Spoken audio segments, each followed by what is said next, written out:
You want to support Roland Martin Unfiltered? Be sure to join our Bring the Funk fan club. Every dollar that you give to us supports our daily digital show. There's only one daily digital show out here that keeps it black and keep it real as Roland Martin Unfiltered. Support the Roland Martin Unfiltered daily digital show by going to RolandMartinUnfiltered.com.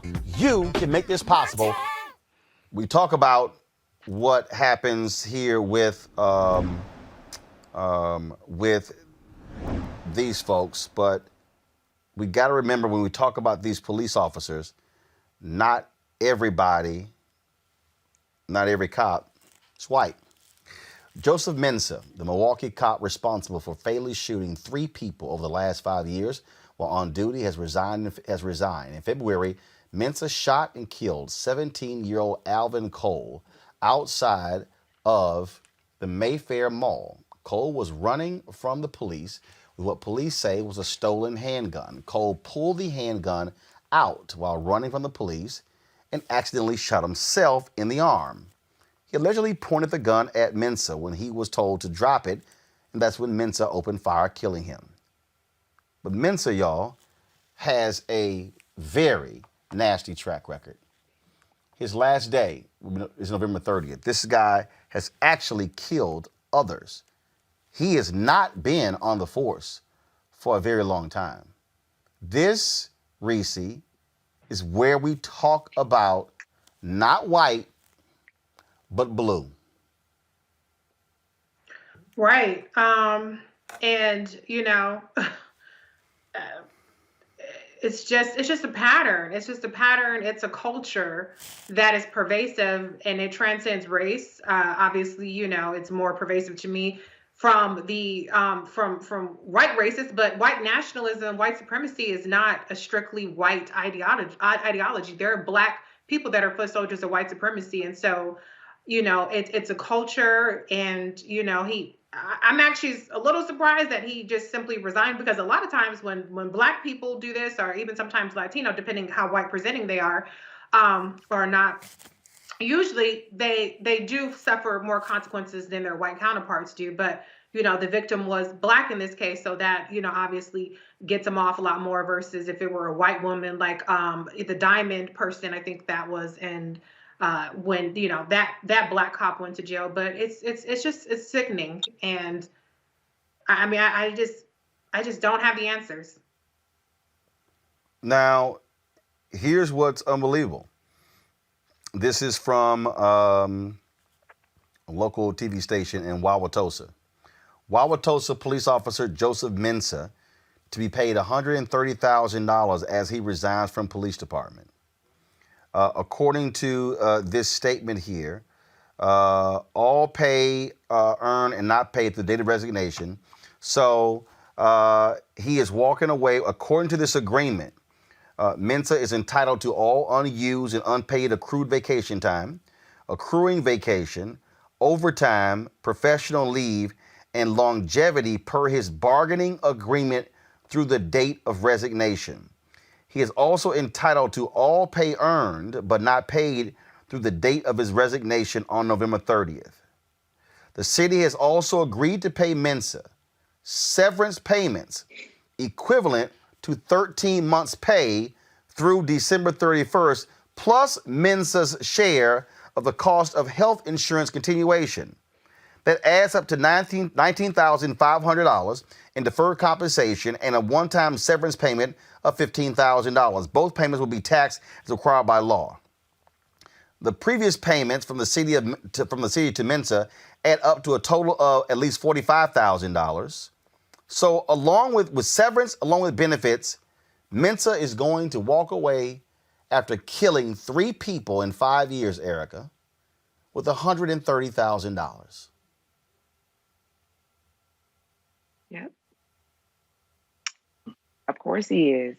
And this is the culture as Reese just lined out, you know, that whole blue wall. And this is why calls for defund the police, you know, don't give a damn how that messaging hits, or abolish. That's why that call is so strong, because you're talking about, and you said it, you know, when you were reading over, Roland, I heard the word entitled. And so they are entitled to kill civilians at will. And that has to be broken. Greg Carr. In the words of our brother Osei Jackson in F the Police, they have the authority to kill a minority. So, Eric is right. They're going to be transformed. It won't be at the federal level because the Democrats have shown they don't have the will, although there are increasingly more and more people being elected to the national legislature, people like Cori Bush and Jamal Bowman and others who are going to push them on the federal level. This is going to happen at the local level. And I don't know who that officer is, but I know his last name is Ghanaian. And I wouldn't be surprised if we did a little digging that he may have a little special relationship with the police and the citizens there. Or not. I don't know him, but I know that last name is Ghanaian, which speaks to what Reese said. It isn't about where you're from. When you don that uniform, you take on another identity. And there's a reason why, we as you started with Trump and all this stuff going on with the election and him, it's not really about the election. As you say, he is stoking the fire. He is continuing to give a focal point to a rage that has suffused the entire society. So what he's saying is, it's okay, y'all. Your primal scream. Do what you want to do. And so he's going to take that $130,000 cushion, relocate somewhere, and somebody's going to give him another badge and gun, and he's going to continue his process. And I'll end with this. The one shining light in this story, and it's certainly relative, is the fact that the police union negotiated that in collective bargaining.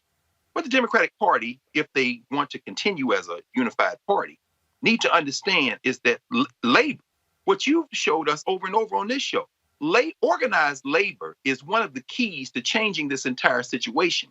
If people say they're against unions, however, when it comes to the police union, they somehow look the other way, you understand that that type of collective bargaining power needs to be held by every union in this country. And if you are working, you need to be a member of organized labor, because he's walking away with something that has been given to him, not because of him as an individual, but because of how that society, how that community, how this country has viewed police unions. Drop the police off and treat all unions that way. There's a lesson in there, small though it is, about the power of organized labor. Absolutely. Back to that Roland Martin Unfiltered video in just one.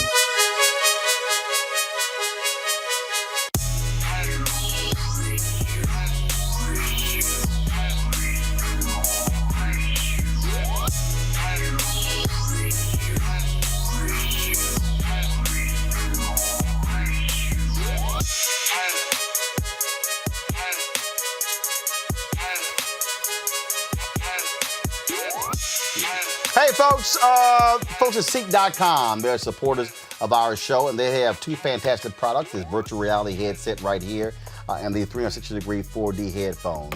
With the virtual reality headset, if you want to watch the VR content on Seek.com or other 360-degree video, all you got to do is just get one of these headsets, pop your phone right in, and you can actually be right in the room where the content was shot. It's really compelling.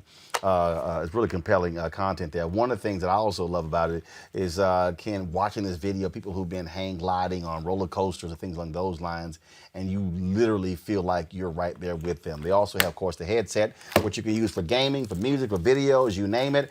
It's Bluetooth. Amazing sound, tremendous bass, and literally the sound goes all across your head. Mary Spio, a sister, she is the founder of this company. She actually also designed and created these products right here. If you want to get one or both, or even subscribe to Seek.com and their VR content, simply use this promo code RMVIP2020, RMVIP2020, and you can do so. And so we certainly, again, appreciate them being partners with us here at Roland Martin Unfiltered.